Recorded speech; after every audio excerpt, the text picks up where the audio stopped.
Na-set up lang. Yan po ang giniit ng vlogger, influencer at content creating platform founder na si Franco Mabanta. Matapos po siyang arestuhin ng NBI sa Pasig.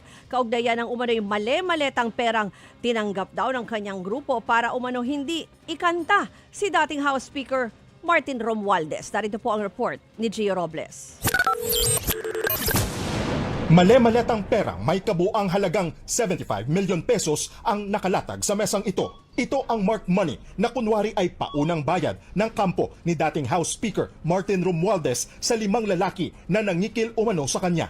Sa isang exclusive subdivision sa Pasig, nakipagkita kagabi ang grupo sa nagpakilalang tauhan ni Romualdez. Pagkakuha ng mark money, dito na nagpakilala ang kanilang ka-meet up na ahente pala ng NBI.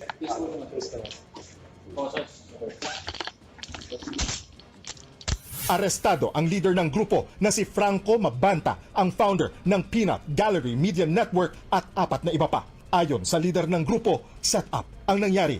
Yeah, it's not true.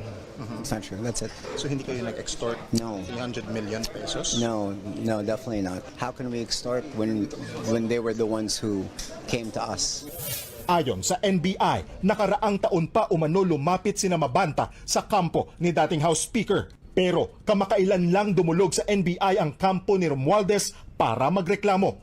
350 million pesos umano ang halaga na hinihingi ni Mabanta kay Romualdez kapalit ng hindi paglalabas ng expose kaugnay umano ng katiwalian ng dating House Speaker. Kalaunan, ibinaba umano sa 300 million pesos ang halaga na babayaran umano in cash.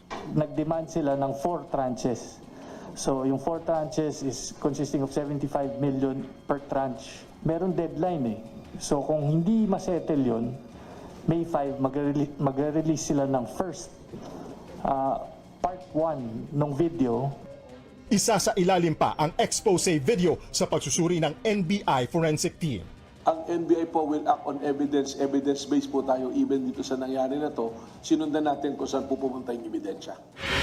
Sumailalim na sa online inquest proceedings sina Mabanta sa reklamong robbery extortion. Dadalhin sa NBI detention facility sa Muntinlupa sina Mabanta. Si Mabanta ay bahagi ng campaign team ni Pangulong Bongbong Marcos noong 2022 presidential elections. Kilala rin siyang taga-suporta ni dating Pangulong Rodrigo Duterte. May libo-libong followers sa social media si Mabanta, kung saan madalas siyang mag-post ng mga komentaryo sa politika at iba pang national issue. Ayon sa NBI, hindi nila pinag-iinita ng mga kritiko ng gobyerno. Huwag raw haluan ng politika ang operasyon ng NBI. Kung may mga personality na tumitira reputational attacks to gain money, to gain position, dapat yun yung managot.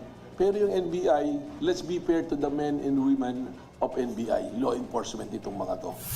Nagbabalita mula sa Frontline, Gio Robles, News 5. Mga kapatid, patuloy po kayong tumutok sa 105.9 True FM para sa totoong balita, impormasyon, music, and entertainment. Mag-subscribe sa aming YouTube channel at podcasts. At sundan nyo rin po kami sa Facebook, Instagram, X, TikTok sa True Network PH. Bisitahin din po ang aming website, truefm.ph at panoorin kami sa True TV Signal Channel 19. Kami po ang 105.9 True FM.